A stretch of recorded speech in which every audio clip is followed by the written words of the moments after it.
soul? Where is it? Can you measure it? Touch it?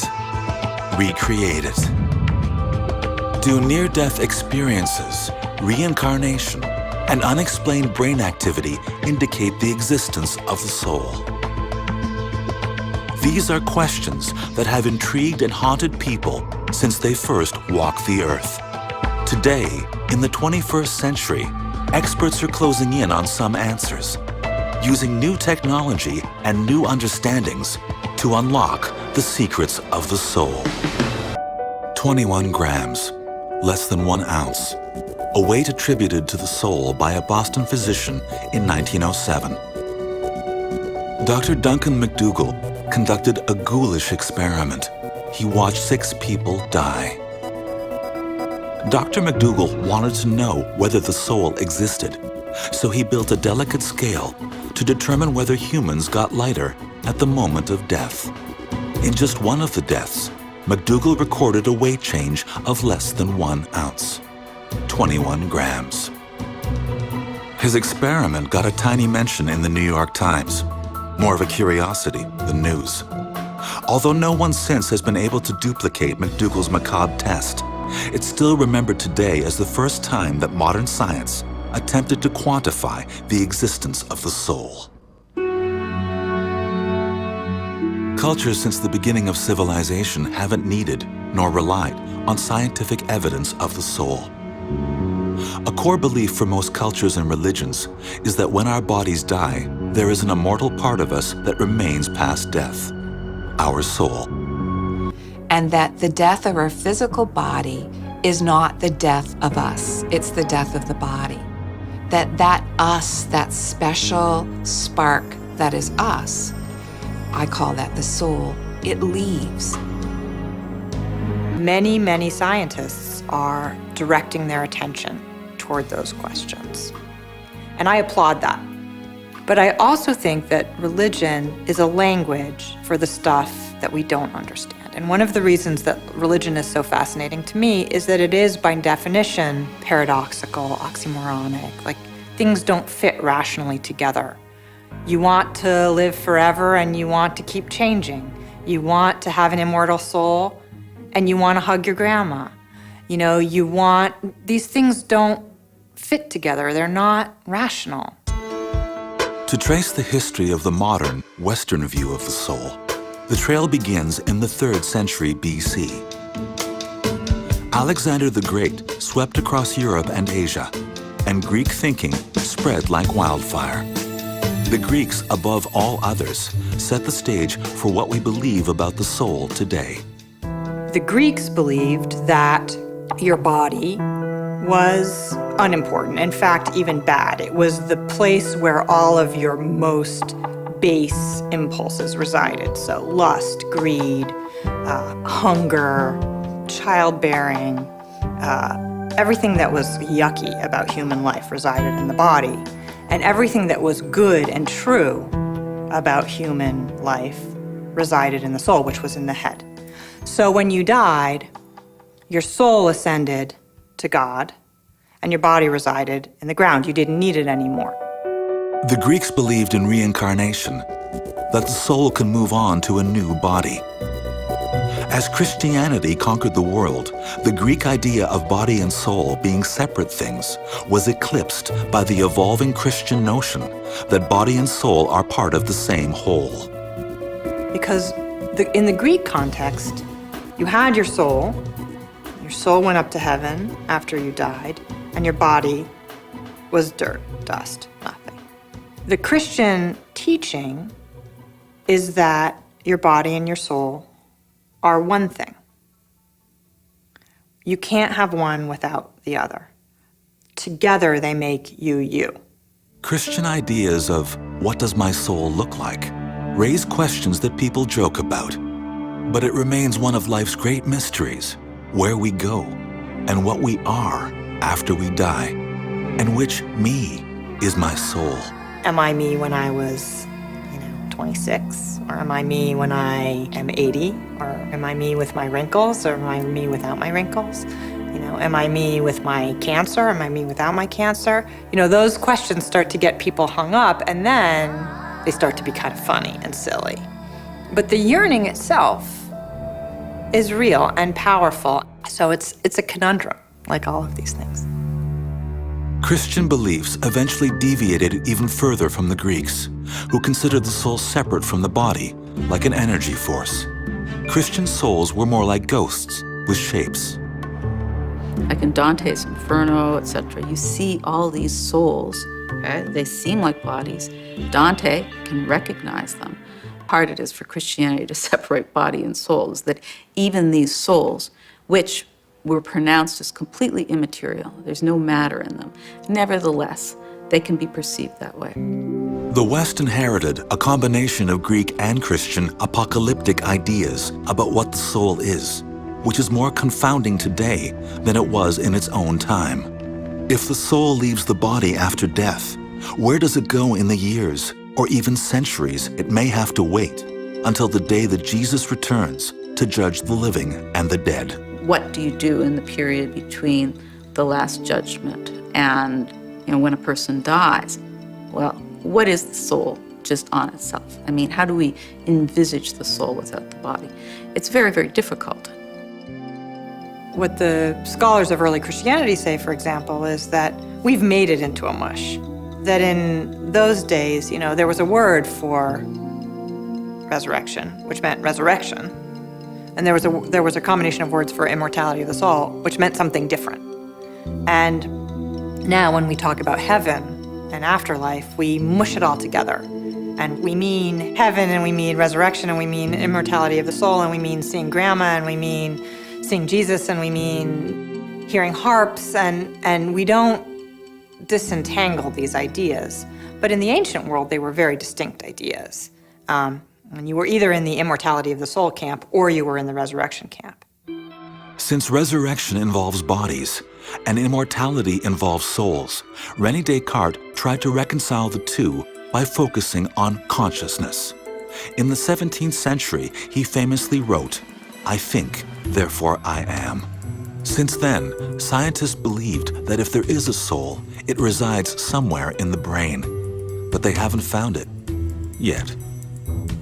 And today, we're still grappling with the problem. Is the existence of the soul a question for science or religion to answer? Religion is a way for us to talk about and think about those aspects of human life that are beyond us. And so let science keep probing, because it must, and yet let us keep acknowledging, through whatever language works for us, whether it's poetry or art or religion, that there are aspects to the human experience and to human yearning that fail to meet categories. And I think the soul is one of those things. We want to believe that there's something special about us that lives forever.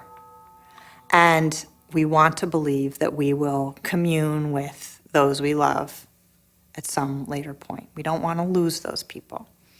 And those yearnings are powerful and important. Those yearnings require that consciousness be something separate from the brain, that it is something not material, but magical. The spiritual among us believe one thing. I have seen men, women, old, young, all faiths, all gender orientations, atheists, believers, all religious traditions. I believe it is a universal human phenomenon. It's part of being human, that we are all souls, and that each soul sometimes has the capacity to have a spiritual experience in certain circumstances. The scientific among us hold another view. I don't think consciousness is some supernatural soul that is not measurable scientifically, that's somehow associated with our natural brain. A Louisiana boy offers incredible evidence that should satisfy both sides of the soul debate. His case offers proof that the soul is real, that it can be reincarnated, and that science can study it. According to a 2007 Pew Research Center poll, 81% of Americans say they believe in an afterlife. 45% believe in ghosts. I haven't gone to the place where I believe it was true, and yet it felt true to me. It felt real to me. And I am very sympathetic with those feelings that people have, you know. They see the ghosts or the spirits of people they've lost. They have a traumatic physical experience and they see things. And I actually think that soul is more a matter of faith than proof. Today, scientists are studying people who make a compelling case that they used to be someone else. At the University of Virginia, a group of psychiatrists use science to unlock the secrets of reincarnation. Since the 1960s, the Division of Perceptual Studies has been collecting cases of children who claim past life memories. They now have files on 2,500 children.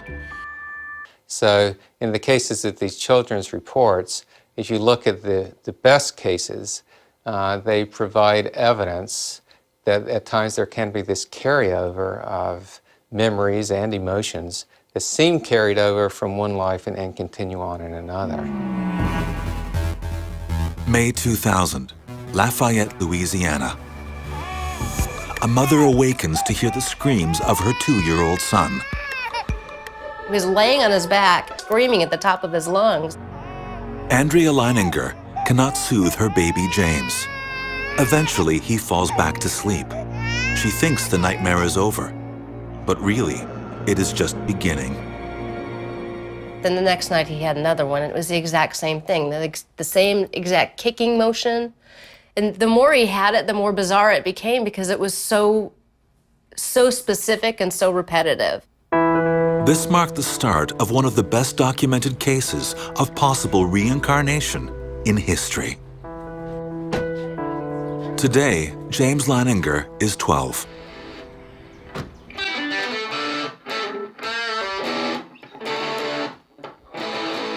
I play sports, baseball, soccer, go to Ascension Episcopal School.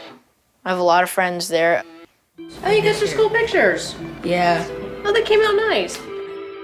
From the age of 3, James's parents began to hear stories from their son that shocked them.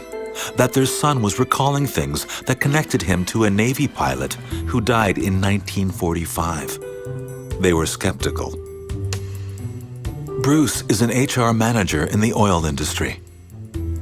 Andrea is a former ballerina turned instructor. As Christians, they never believed in reincarnation, but they began to piece together an amazing story.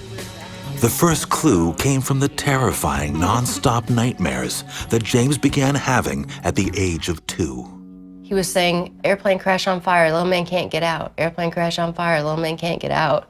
That's when I was like, oh my God, is that what he's been dreaming this entire time? Within a year, the visions that greeted James in his nightmares began taking shape when he was wide awake. I was reading to James, and then he sat up and he goes, Mama, the little man's going like this. And he laid down and he goes, and he did the same thing he did in his dream. He was kicking his feet up and he goes, the little man's going like this. Ooh, ooh, ooh, can't get out, can't get out. And I sat him back up and I said, who's the little man? And he goes, me. It still makes my hair stand up. And Bruce said, what happened to your plane? And he said, it crashed on fire. And he said, why did your airplane crash? And he said, it got shot. And Bruce said, who shot your plane? And he went, oh, the Japanese. James then gave his parents the next uncanny clue, one that was very specific, the name of a ship from which he says his aircraft took off. So I said, well, did your boat have a name? And he said, Natoma. And I'd never heard the word before. And I went down the hall and got onto the computer and Googled it. And down around hit 300, all there was this thing, Natoma Bay, CVE 62. Clicked on it, and up comes this history of a World War II aircraft carrier. And so that was the beginning of what the heck is going on here? Standing there staring at this picture of this little, it was like an aerial photo of this little aircraft carrier in the water, and we just stood there staring at it for a long time. I had no answers. How could he know this? How could he know a person? How could he know a ship? And what did all this mean? So that was where I really just said, I'm going to get to the bottom of this. I don't know how I'm going to do it. I don't know what I'm going to find, but I'm not going to stop looking until I get as many answers as I can get. This was enough to send Bruce on an investigation, doing his own research. Over the next 2 years, he learned about the men from the Natoma Bay, both living and dead. And James kept giving his parents additional, tantalizing, eerie clues. Well, I kept asking him, do you remember what your name was? Do you remember what your name was? And he always said James. And I thought, well, he's 2, he's confused. He thinks I'm asking him what his name is. Then, James started drawing.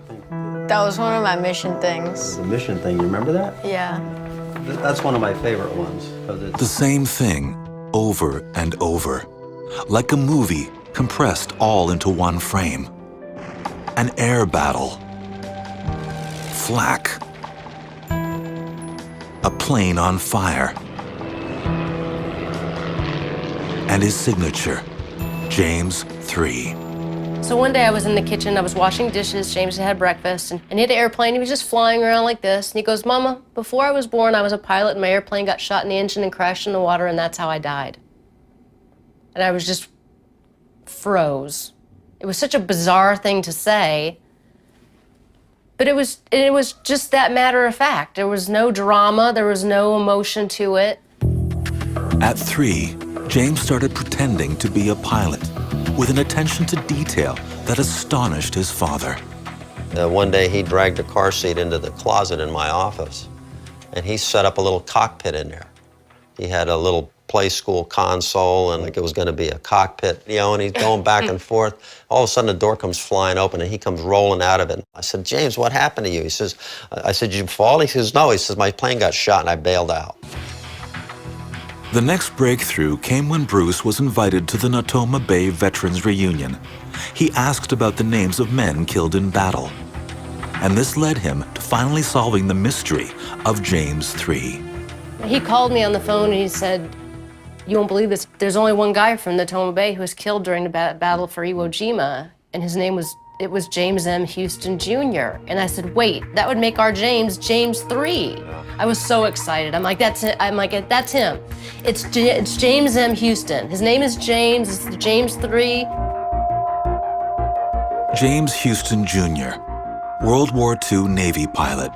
At age 21, on March 3, 1945, his plane was shot down over Chichijima. Now, the skeptical parents were sitting on compelling proof that their little boy really was reincarnated. Louisiana boy James Leininger spent his childhood recounting memories of being a World War II Navy pilot. Memories of a past life his parents could no longer ignore. From the age of 2 to 6, James continued to provide pieces of evidence of the incredible possibility that he was James Houston, reincarnated. This plane, the Wildcat, is the plane that James M. Houston crashed in. And he would test fly those off of carriers. The F-18 is the plane I want to fly when I grow up. Since he was 2, James showed an unusual fascination for military air shows and an uncanny familiarity with vintage aircraft.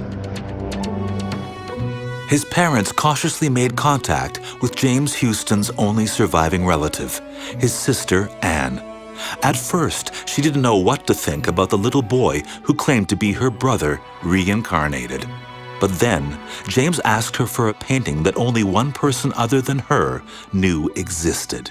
She sent this January 16th, 2006. It says, Dear James, I do hope that this is the picture you asked for. It is the only one of me done by my mother. I am sorry to be so long sending it to you. These past few weeks have been very busy and hectic. I hope you like it. With my love, Annie. James believed then, as he does now, that it was the dead pilot's soul asking for that picture. I had asked her for a painting that my past mother had done for her and me. This was in her attic for 50 or so years. My parents and she thought it was crazy that I would know about something like this. Anne, too, became a believer.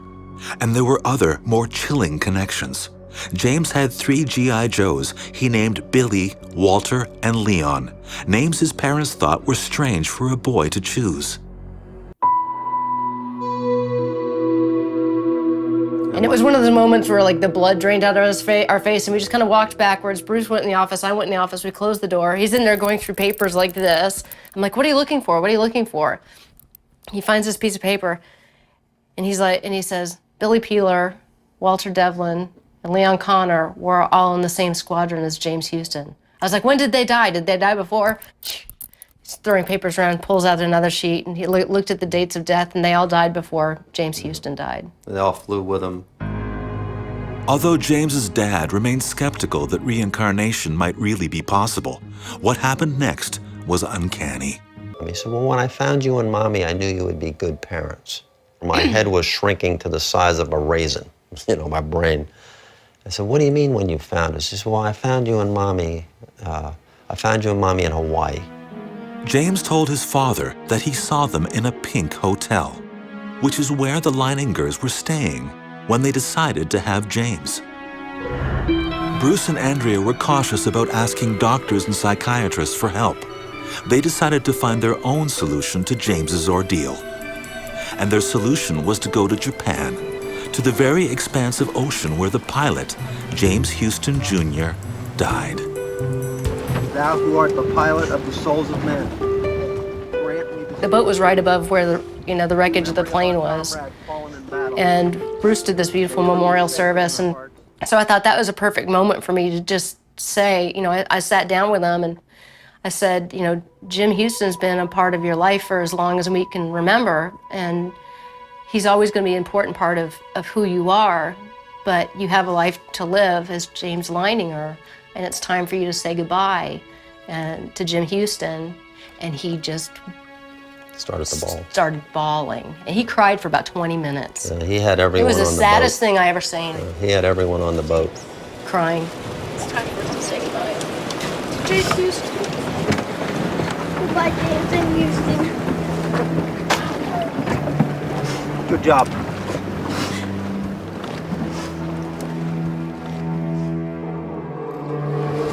I salute you. Good boy. You're so brave. You're such a brave soul. Such a brave soul and spirit. It was weird when we got back to shore. It was something had changed. He left something there. He really did. It was palpable. You could see that he'd mourned that and everything that had happened and was ready to move on. And he really did at that point. That's kind of when everything really changed. I'm gonna be the same thing that James M. Houston was, a pilot. The next picture that James Leininger drew was one of peace. The nightmares stopped. The memories started to fade. I don't want him to remember anything about his past life. He has a life, and I don't want him to be bogged down or confused or... Well, he's our son, he's not Jim Houston. Got a life to live. Today, James Leininger can remember nothing specific about the soul that used to torment him. At 12, he is an ordinary boy whose bedroom says something about who he is and who he believes he once was. I'm in a Boy Scouts. I'm a first-class scout in the Boy Scouts. These are the books I got from Chichijima. Yearbooks, BB gun, my money bag, my phone. I don't know when I got this, but this is my grandmother's rosary and my Star Wars stuff. and a blue angels. He doesn't talk much about his past life memories with his friends, but he doesn't hide it either if classmates stumble across a story on the internet. To James, reincarnation is a fact of his existence. It's part of his soul. I believe that the spirit that I used to have when I was 4, 5, 6 has gone away. I'm just James now. It's not, I still have James Houston in me, I think, but it's not so much the bad history. It's more of the peaceful history of his life. Instead of the crashing of the plane, his death. I don't really think about my story so much. I just don't really talk about it. People ask me a question about it, I'll answer it. You know, I was skeptical the whole way. I still have a hard time really saying, this happened, you know. But it did. So the issue is, you know, how does it happen? I don't know. Why it happens, we can sit here and guess about it, but the fact is that it does happen. And so people should listen closer, should not just give it up because it's a 2-year-old saying something that might sound meaningless to you. From the point of view of the people that we've spoken to that are attempting to do something scientific with it, I can understand rational thinking. I'm a pretty rational guy. This is not something rational. And I had a struggle with that spiritually. But I came to the conclusion that I now have a 3-dimensional belief system instead of 2-dimensional. At the University of Virginia's Division of Perceptual Studies, Dr. Jim Tucker has examined James Leininger. Tucker has developed what he calls a strength of case scale for reincarnation, and he gives James a near-perfect score. Nightmares, the way they did in James Leininger's case. Some are intrigued, many are perplexed, some are upset. Some of the Christian parents in the United States are kind of thrown by it. But regardless of their reaction, the children will talk about this for some time, and then usually by the time they get to be 5 or 6, they seem to forget about it and then just go on with their current life. After 4 decades and 2,500 cases, the researchers at the University of Virginia have come to a startling conclusion. Reincarnation is real. Which certainly suggests that there is a part of us, a consciousness part, that may be able to continue on after the brain dies, which would indicate that the brain may not be the creator of at least part of our consciousness, but more as sort of a portal that the consciousness flows through, that there may be this other piece of existence separate from the physical world, that there's this consciousness piece, again, that may be independent of the physical world and the physical brains that it seems to come through. Dr. Paul DeBell is a psychiatrist who specializes in what's called past life regression. Using hypnotism, he's taken countless patients on a voyage back in time to souls their bodies have forgotten. And he provides a recent example.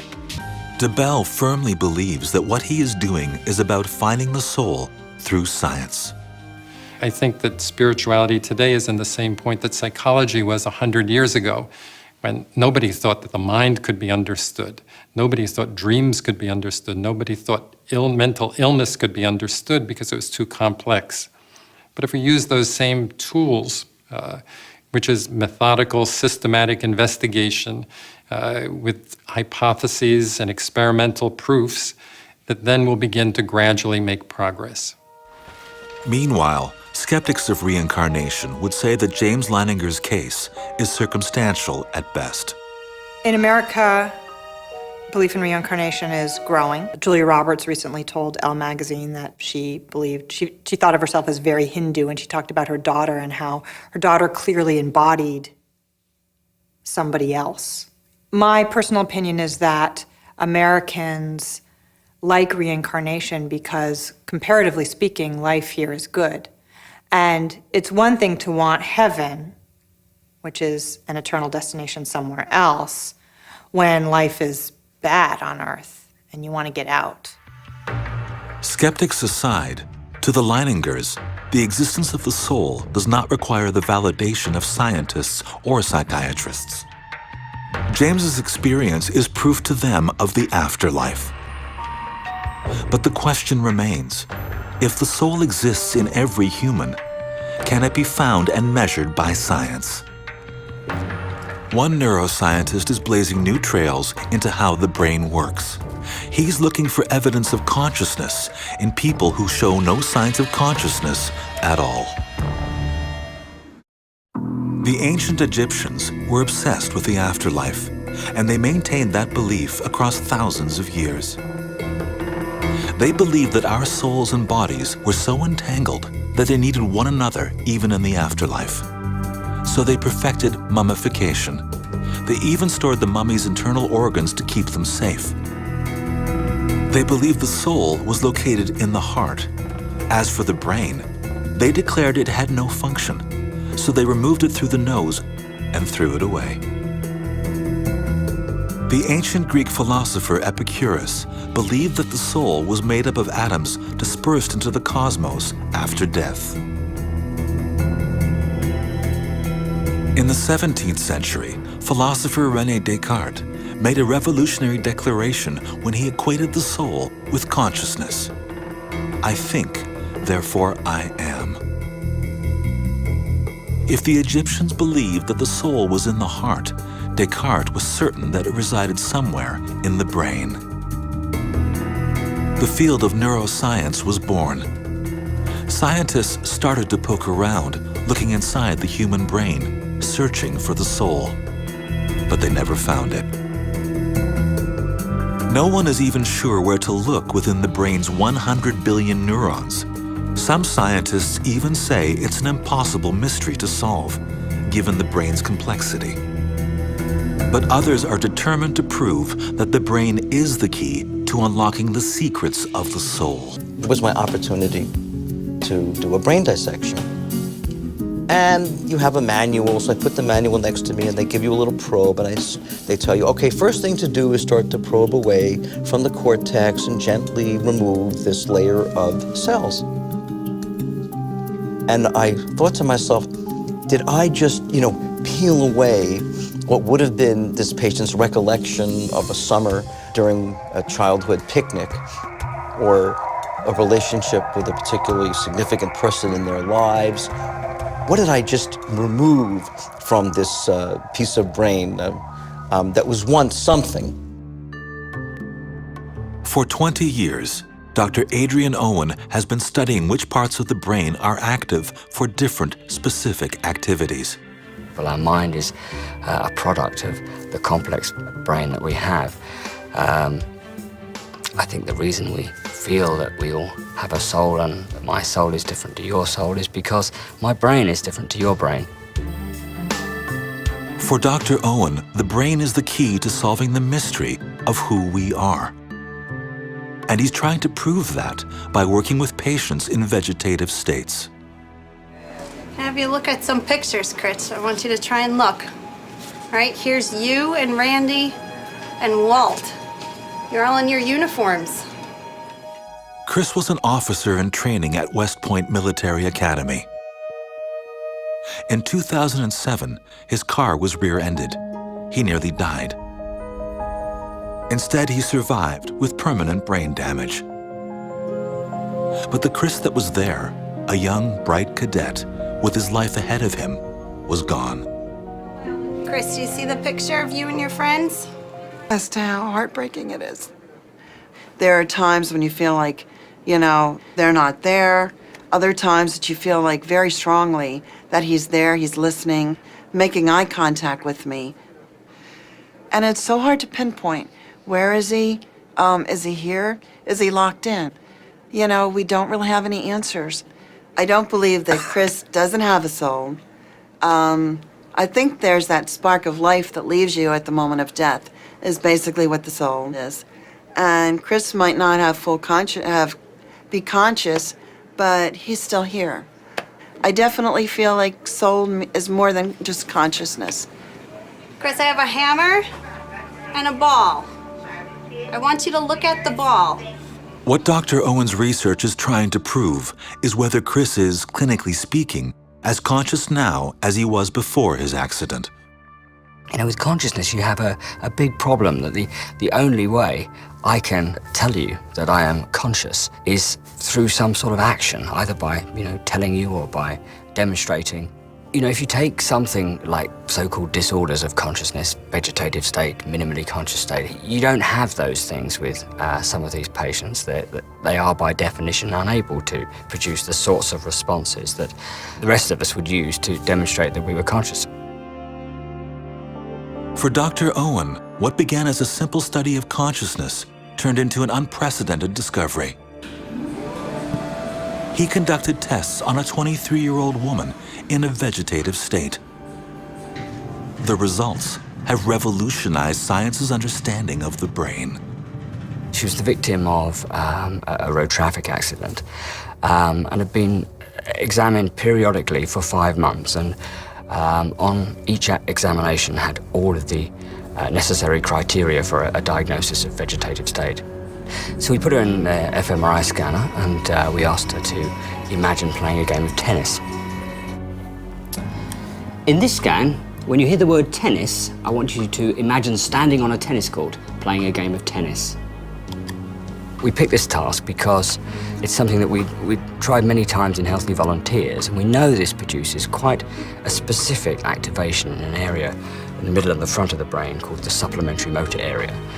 And this area controls upper body movements, and if you lie in the scanner and imagine moving your body around as you would if you were playing a game of tennis, you get very strong activation in this area of the brain. So while she was in the scanner, we instructed her that when she heard the word tennis, we'd like her to start imagining this task and carry on until we said rest.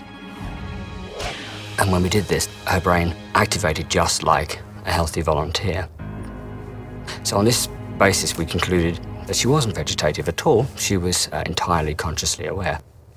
That was pretty exciting. We had another task that we used. It was important to show that this wasn't just an automatic reaction, but if we changed the task, the brain activation would change. So we used a type of spatial navigation task where we asked her to imagine moving from room to room in her house. And this pretty much always activates an area deep inside the brain called the parahippocampal gyrus in healthy volunteers. Never seen it before in a vegetative patient, but nonetheless, when we asked her to imagine moving from room to room in her house, the parahippocampal gyrus activated just as it would in a healthy volunteer. Owen's groundbreaking work opens new questions about where consciousness begins and ends. Scotty was a New York City police officer who was hit by a car in 2002. I feel he's here. I think he's still there. Oftentimes I sit aside and I say to myself, we have this ball at home. He actually kicks the ball. I become the target. He will hit me with it and he'll laugh. He'll laugh at me. And I feel that it's me that he's targeting. Yeah, he's there and he's the same Scotty. He just can't get out. Is your name Scotty? Yes or no? Look at the card that has your answer. Owen has proven that despite no signs of outward awareness, for some, an inner spark remains. And within that undiscovered brain may be where we find the soul. For the indigenous peoples of the Americas, humans are the minority in a world inhabited primarily by spirits. A common thread through these beliefs, from the Cherokee to the Haida, is that transformation takes place when a child is about to harmonize his soul with the spirit world around him. At this critical moment, spirit guides lead an adolescent into adulthood, and the human soul is unleashed.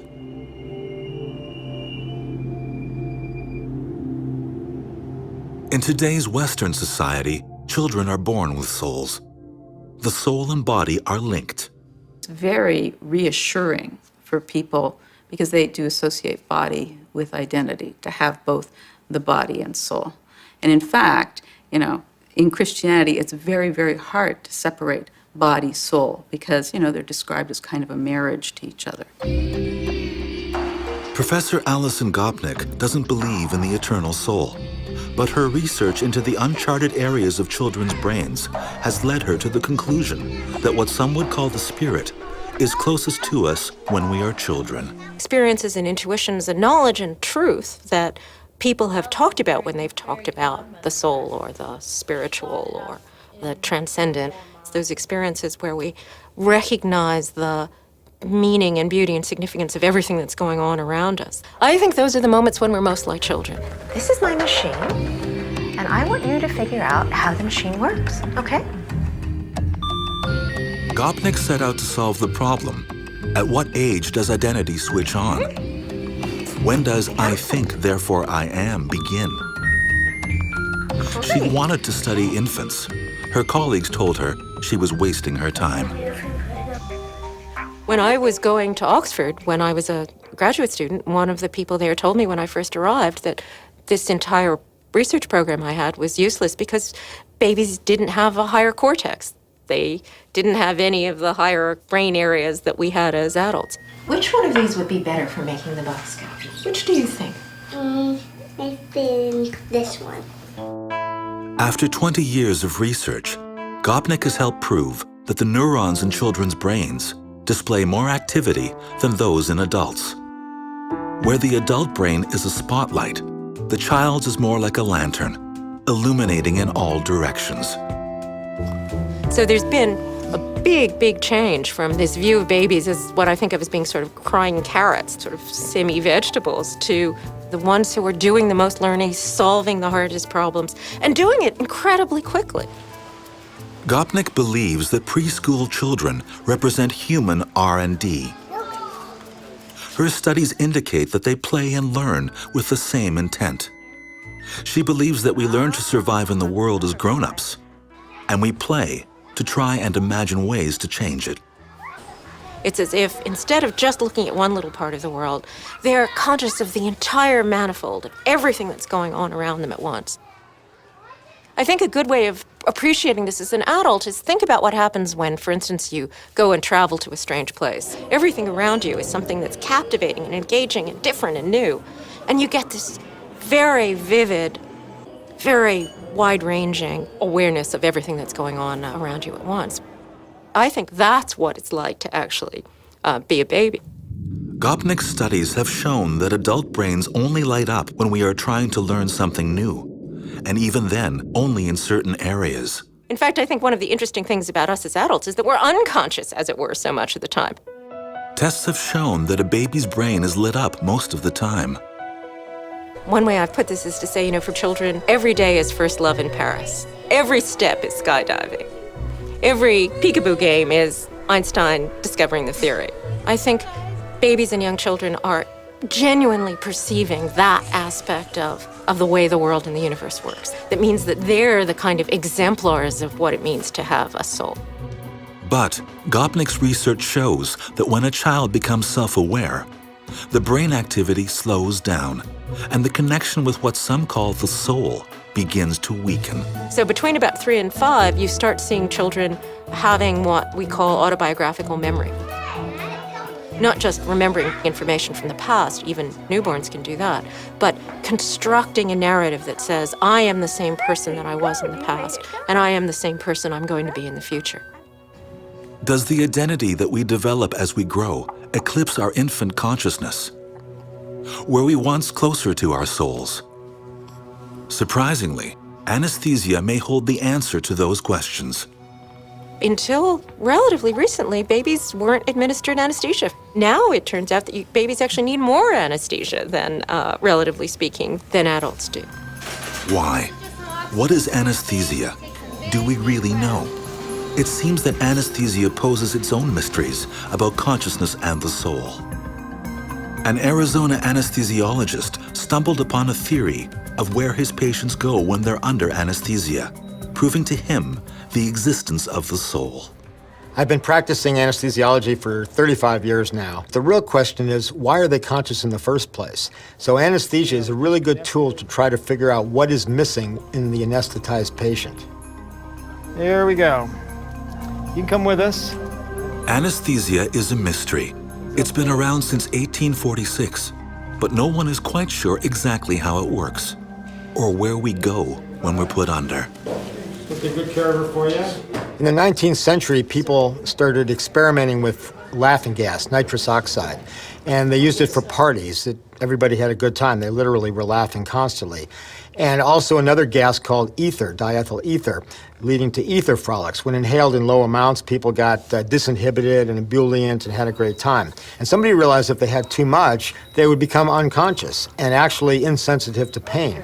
And so a number of people began to attempt to use these gases for surgical anesthesia. Slide over. Okay, this arm can go over here. After years of risky trial and error, doctors perfected the drugs, but they didn't understand the science. In fact, no one understands what happens to the mind under anesthesia. Generally, one does not dream under anesthesia. There's no consciousness. You're just gone for the duration of the anesthetic. You tell me when you're asleep, okay? That's a trick question. You can't do that. One interesting thing about anesthesia is that patients who are under anesthesia, after they wake up, have no conception of elapsed time whatsoever. And I think the passage of time is a key feature of subjective consciousness. So consciousness is just absent. It's gone. A brain scanner connected to the patient reveals a startling clue to how anesthesia works. During the surgery, a bright flashing halogen light is used to help stimulate brain response. The bright light pierces her taped-shut eyelids. The EEG monitor shows that the patient's brain is responding just as if she were awake. We see that the brain is quite active, and there's all kinds of evoked potentials going on. Going under is not like sleep, and this fascinates Hameroff. I first got interested in consciousness, how the brain produces experience in college. In medical school, I was doing a research elective in a lab studying cancer, and I was looking at how cells divide. Hameroff then learned about microtubules.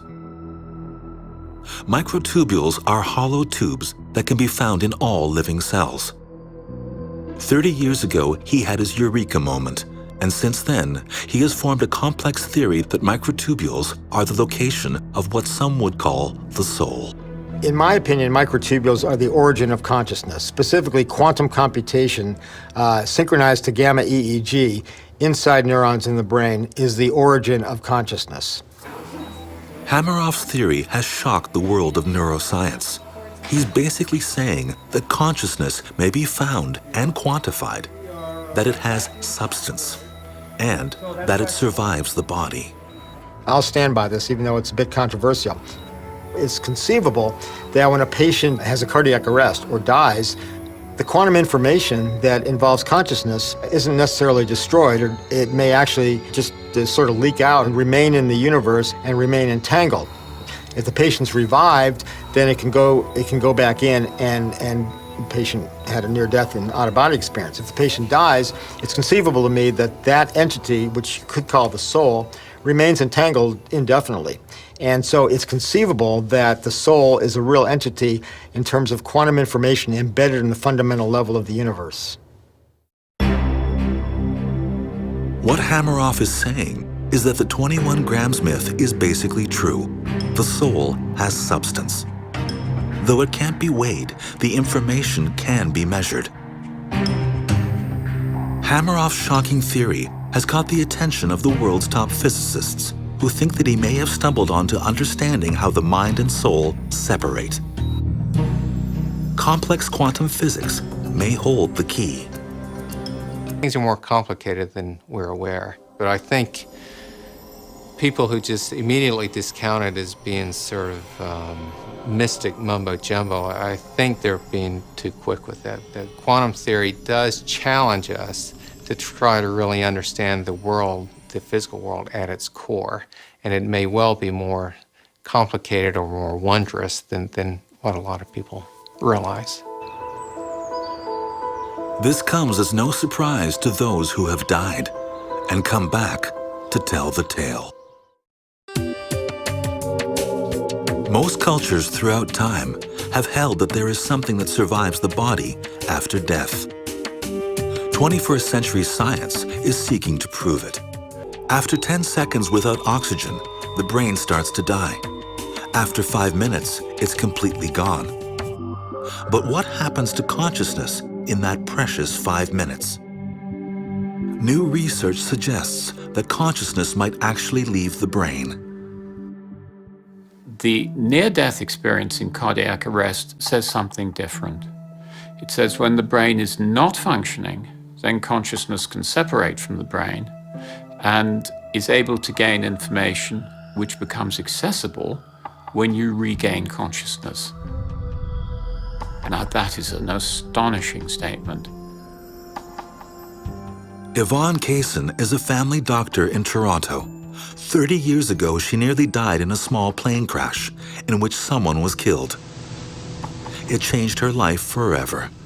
We flew into really bad weather, terrible turbulence, and the air was shaking, and my immediate reaction was intense terror. I was terrified, I was frightened. The plane was crashing, I was going to die. And what happened was, I had this feeling like my fear was being pushed out and this calm and peace was descending upon me. And I entered sort of a paranormal, peaceful state. The plane crashed into an icy lake in a wilderness area, hundreds of miles from the nearest town. Then what happened is my near-death experience deepened. Suddenly, as I was swimming to shore and starting to freeze, I heard this whoosh noise, and it was like my consciousness got whisked out of my body, and I was no longer in my body that was swimming to shore. Suddenly, I was like 20 or 30 feet above my body looking down, and it was me still trying to swim to shore. Miraculously, a helicopter pilot hearing of a downed plane came to her rescue. She was rushed to hospital. Nearly dead from hypothermia, she was immersed in hot water, but there was little hope. And it was in that hot water that my consciousness re-entered my body. And what I experienced was something like this. It was like what I imagine if a genie were sucked into a bottle. That with a loud whoosh, I was sucked in from this expanded place up there and abruptly sucked into the small confines of my body. Kaysen now combines her medical practice with helping others who have had near-death experiences. She is convinced, after studying hundreds of cases, that the soul is not merely consciousness. It is an energy force all on its own. Every world religion holds the belief that there is something that survives the body after death. But modern Western society still rejects near-death experiences, calling them paranormal. This despite the fact that every year, hundreds of thousands of people die and report the experience. At the time, Kaysen did not know whether she was alone. Had anyone else had an experience like this? And what is it called? What is this that happened to me? Dr. Peter Fenwick has studied the phenomena of near-death experience for years. Initially a skeptic, he is now a believer. As far as near-death experiences are concerned, I didn't believe them. They happened in America, they happened in California, they certainly wouldn't happen in London. What we found out was that near-death experiences are very common. So I think we have to see consciousness no longer as just a point source generated by the brain, ends at death. It may do, but I think the evidence now is beginning to be against this. It looks as if it may split from the brain at the time of death. Fenwick is doing a study of 1,500 heart attack patients who have had near-death experiences. He's placed objects in the ER room that the patient cannot see, unless the patient's consciousness somehow leaves his or her body. According to his study, the mind and the brain are not the same thing. They are separate. Although near-death experiences have been reported for decades, it's only recently that science has been willing to consider them as evidence of the soul. 13 million Americans have reported a near-death experience. The statistics are as high in other countries, and the stories have striking similarities. Horribly injured, comatose, and near death, Howard Tibble lay in the critical care ward of a hospital.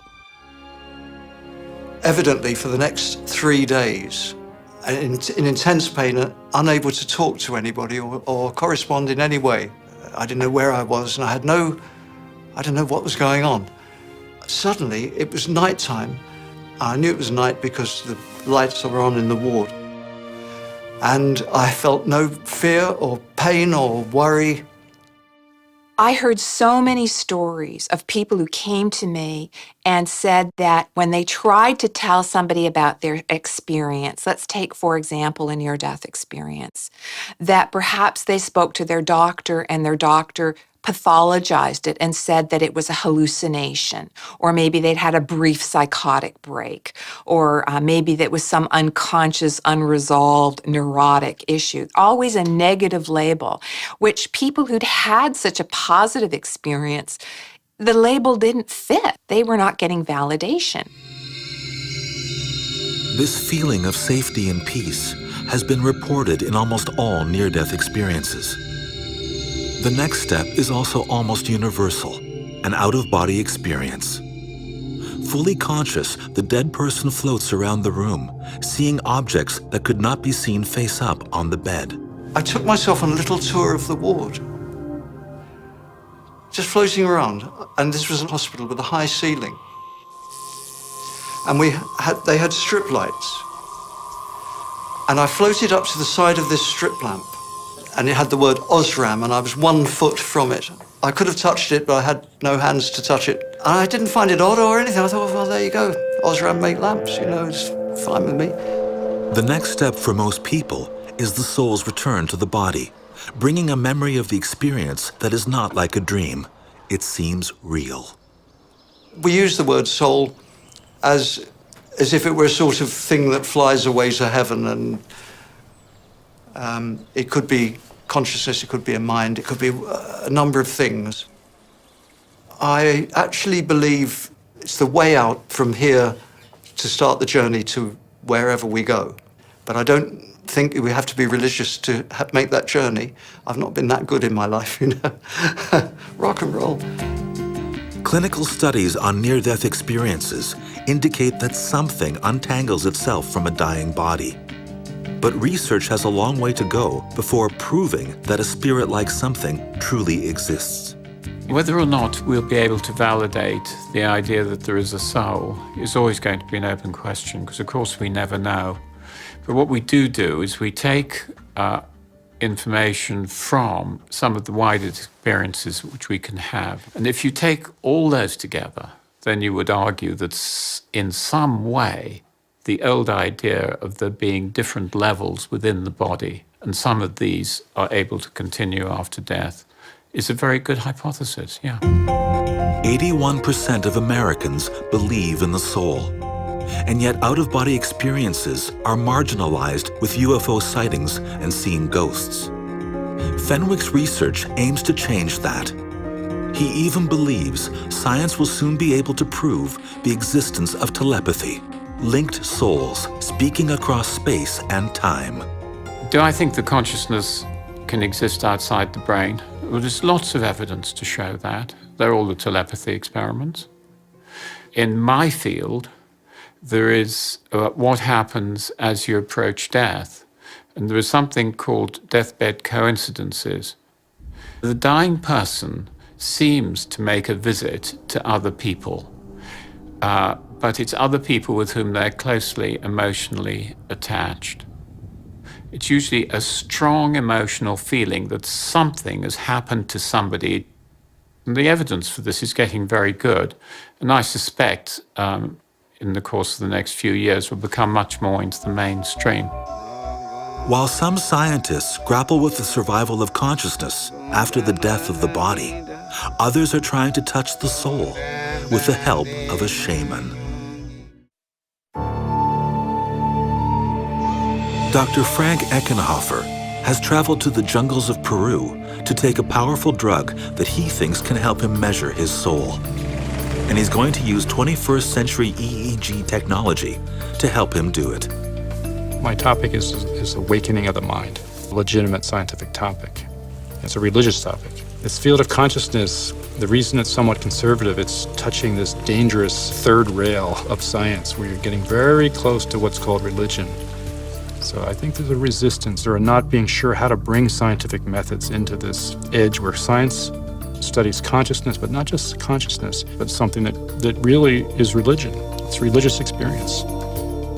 In recent years, Dr. Eckenhofer has been intrigued by a powerful plant-based substance that massively alters consciousness. The substance is called ayahuasca. Don Guillermo is the local shaman who has mastered the art of preparing and experiencing ayahuasca. Tenemos aquí la famosa planta ayahuasca. Ayahuasca es una planta visionaria, ¿no? Que los curanderos utilizamos para descubrir los secretos ocultos, ya sea dentro de la mente. Ayahuasca comes from an Indian word that means vine of the soul. It's seen by many as a direct route to the divine. Illegal in many Western countries, ayahuasca's potency depends on the skills of the shaman who cultivates, harvests, and prepares it. Como dicen, plantas sensibles, plantas inteligentes, pero dentro sí tiene su alma que nos escucha, nuestra voz, ¿no? Y muchas veces en sueño o intuitivamente o en visiones nos puede comunicar. Ayahuasca is taken in the form of a potion. Sections of ayahuasca vine are crushed and boiled with chacruna leaves in 30 liters of water, then boiled down. Ayahuasca is the liter of liquid that remains. Over the centuries, those who have taken ayahuasca have reported out-of-body experiences and encounters with beings that can only be described as souls. Dr. Eckenhofer is focusing his studies of ayahuasca on the elevated levels of certain and usually dormant brain activities that take place under the drug's influence. He has studied the brain patterns of Buddhist monks, and he thinks they hold the key. Buddhist monks achieve altered states of consciousness through meditation. The Buddhists believe they reach a heightened state of awareness that brings them closer to what's been called the universal soul. Dr. Eckenhofer will be hooked up to the EEG to find out, after he ingests the drug, whether there are measurable changes in the neuron activity in his brain. The EEG is very sensitive to these subtle shifts in consciousness. There's major pattern changes that occur in the EEGs. And I've made measurements, and I found that there's certain very interesting frequencies. And so these frequencies are indicators of this state change.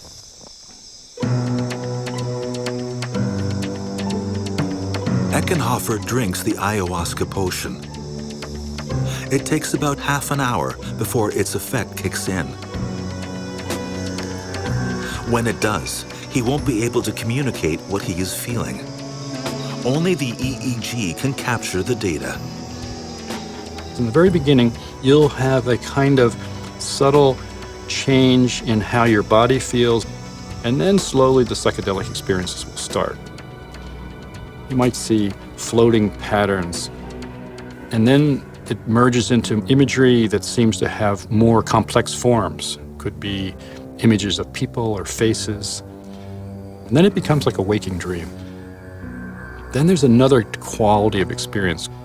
It's called a journey. So the journey is where I think what's happening is an out-of-body experience is occurring. By that time, it's feeling like you are somewhere else. Sometimes when you go to another world, you'll meet an entity of some kind. It's possible you could be taught things by entities. Just like in Christianity, we have stories of how people have been taught things by angelic entities that have come.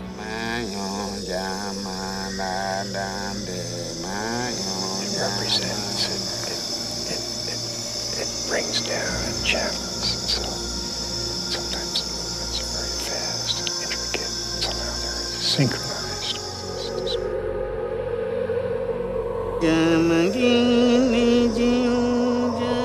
As he slips into an altered state, Eckenhofer starts moving his hands as if he is conducting an unseen orchestra. His researchers hope the EEG records this spike in activity, supporting Eckenhofer's theory that ayahuasca can point the way to touching the soul.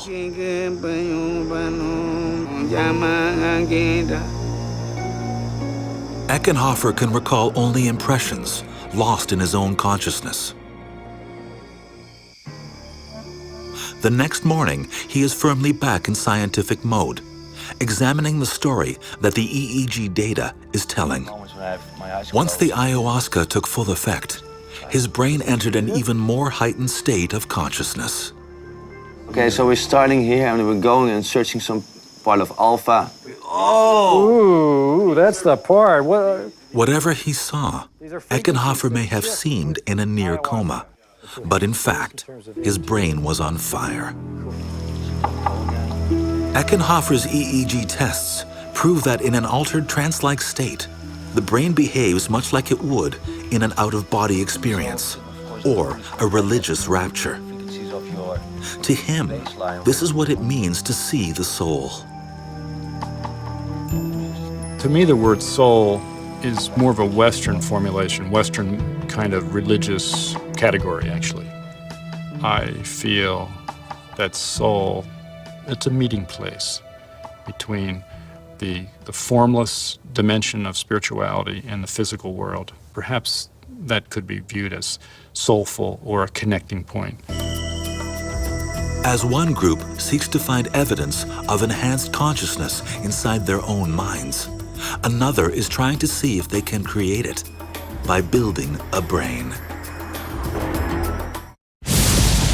Frankenstein's monster, a thinking being created by science, more powerful than its maker, ultimately outcast for being feared and misunderstood. Mary Shelley's famous monster lives on across almost 2 centuries of popular culture, because the story of Frankenstein is a story that scares us to our very souls. Dr. Frankenstein was a Swiss scientist who was obsessed with the spark of human life. It's only fitting that another scientist has chosen Switzerland to launch a 21st century equivalent project. For 15 years, Dr. Henry Markram has been working on a biology-modeled machine that can think just like we do. Dr. Markram is leader of the Blue Brain Project. Blue Brain uses one of the world's most powerful supercomputers to reverse engineer the human brain. 6 billion of us out there, what will it be useful for, and can it really be useful? And ultimately what we're after is trying to understand and learn about the brain and what it's capable of. Is it really the same as us? Is it the same as a human being? Does it capture it? The project's goal is to mimic the complex structure of the human brain in a computer and see if it has the ability to reason, just like we do. I think that what Blue Brain is fundamentally different from most models is that we're not trying to just build a model in the simplest way possible. We're trying to build a model in the most biological way possible. If an artificial brain can be created in a biological fashion, Markram says he can't predict whether it will or will not become a conscious brain. Our strategy is that if we build it correctly and we understand it from first principles, that it will emerge and it will speak and it will have higher brain functions. And I don't know, it may or may not have consciousness. Like Dr. Frankenstein, the Blue Brain team is using living material to create their creature. Not human parts, but rats. Human neurons are strikingly similar to those of rats. First, a rat is decapitated. A thin slice of its still active brain is submerged in artificial brain fluid, allowing the brain tissue to keep functioning for several hours. The tissue is placed under a microscope. A single neuron is extracted. Then, the basic shapes and reactions of the rat's still living neurons are mapped. These graphs are real images from Blue Brain, showing the activity of the rat's neurons that the computer has recreated for its own mind. Any mechanism we can find in the human brain, we could replicate in a machine. Is it conscious? Some people will say no, it's just a machine, it's just software. A program, we have 100 billion neurons and we can actually understand precisely what's going on in each one. The neurons taken from living rat brains form the template of Dr. Markram's artificial consciousness. His computer maps then imitates the neuron's actions. Basically, Markram is building a brain, one computer-generated neuron at a time. The secret is to look for the rules. And then you don't need to have studied every single neuron in the brain. You build a model of 100 of them, not a billion. And once you build 100, you can analyze them, and you can analyze their statistics, and you analyze their rules. And those rules now you can use to recreate all the diversity, billions. So we can actually today create well over a couple of 100 different types of neurons, and we can build as many of them as we want. It's not limited. Others are not so certain that the Blue Brain and other artificial intelligence projects of the future can ever succeed. Consciousness, some believe, is too complex. AI is very interesting. And you can't make a conscious mind out of silicone chips. Constructing a human brain will require a computer 1,000 times more powerful than any currently in existence. It would take at least 3 football fields to house such a computer. But Markram says the goal is within reach, to create a conscious artificial intelligence. The data is there, the technology is there to explore it. The computing power has reached critical mass. We have petaflop supercomputers now, 10 to the 15 calculations per second. It's the first time in history that these things are coming together, which is required for simulation-based research. When they converge, it's inevitable. So this is going to happen. Professor Markram hopes to complete his work on his artificial brain within the next 10 years. What properties will that brain ultimately possess? Will it consider itself equal to us? Will it have emotions, or a personality, or a soul? When it comes to thinking about artificial intelligence, of course, we all have to think about that moment when we develop artificial intelligence that's just a little bit smarter than we are, of producing an AI that's 4 steps better than we are, and so on, and off you go, and you're on to the kind of the runaway loop that some people have called the technological singularity. The singularity is the moment predicted by futurists when machines become conscious and more capable than humanity. A dangerous time when they could, conceivably, overpower us, even exterminate us. So, I mean, I think that point of the singularity is still a number of decades away, but as it approaches, I think it's going to be something we have to really slow down and think about very carefully. If Professor Markram succeeds, will Blue Brain turn out to be the singularity? Will it make human existence better, or much, much worse? If it is evil, will it allow Markram to turn it off? Will it be a soulless Frankenstein that puts its makers to death?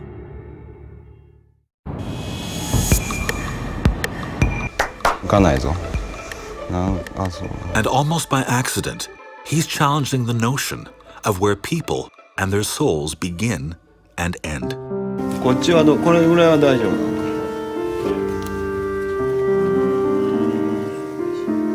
これ触られた感じはないんだな。Ishiguro brings a companion along for his interview. Himself. This is my android, and this is the Geminoid. Ishiguro uses silicone, steel, and mold impressions of his own body to create a life-sized version of himself, one that could take his place in the classroom. Professor Ishiguro teaches at Osaka University. He wants to see how his students will behave when forced to interact with his android instead of himself. Ishiguro can foresee a day when his androids will not only enable people to be in two places at the same time, but to join the workforce to perform unpleasant but necessary jobs. Ishiguro has thought a lot about whether his robots could be advanced enough to be given consciousness. But the Japanese have a unique view that does not equate consciousness with a soul.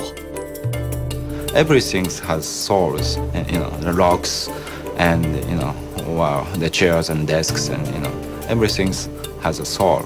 I think that is a fundamental difference between Japan and other countries. The human is not so special for Japanese. Human is a part of nature, that's all. Ishiguro is part of an ancient Japanese tradition of making lifelike machines. According to tradition, the soul of the creator is in the object, and in Japan it's believed the creation, too, must have a soul. それは理論的にはね、魂がないとは言えるんです。それはそれで、日本人っていうのはどういうんですかね、魂を作り出すんですね。いわゆる盆栽にしても生け花にしてもお茶にしても全てですね、やはり一生懸命作るとですね、それがこう生きてるように思えてくるわけですね。What is the soul? What is the consciousness? What is the intelligence? What is the emotions? My answer is that these things are subjective. If we believe the robot has a soul, the robot has a soul. When I developed the humanoid robot, everybody said, oh, this robot has emotion, right? But I didn't implement any function of emotion, right? So obviously, these things are subjective, not objective. By giving robots personality and emotion, it can appear to humans as though they have souls. In Okinawa, Japan, robots called Paro are being manufactured by the thousands, each with a unique ability to learn how to react to human feelings. Paro are companions for Japan's vast population of elderly people.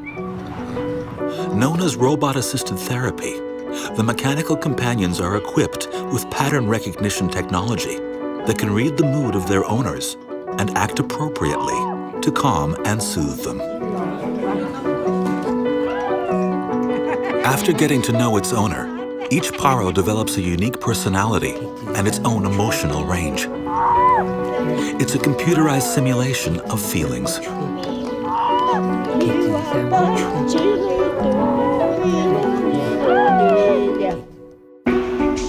Professor Ishiguro's ultimate goal is to exceed Paro's emotions, to build an android that looks, moves, and talks like a real human.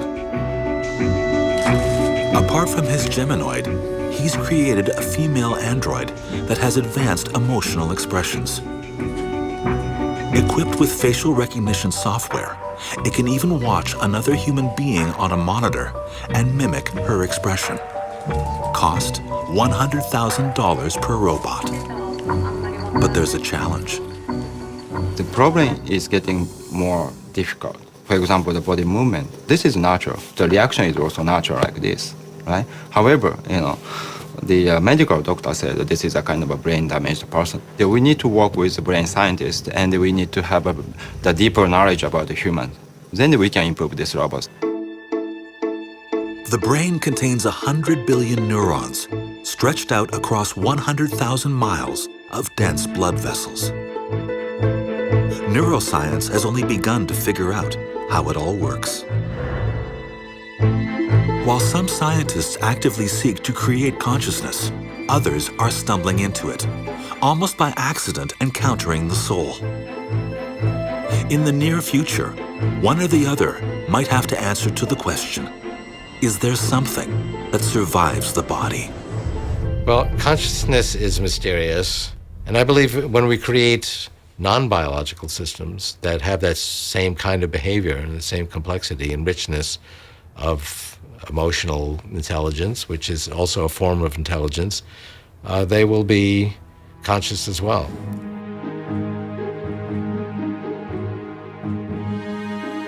If you ask somebody, do you believe you have an immortal soul, or do you believe you have a soul?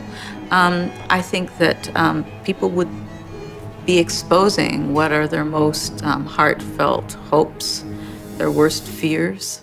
So I think it's much easier for us to focus on what we can apprehend, our intelligence, how smart are we, IQs. Is that a measure of the soul? It certainly is a measure of the reasoning faculty, the intellect. So it doesn't have anything to do with the imagination.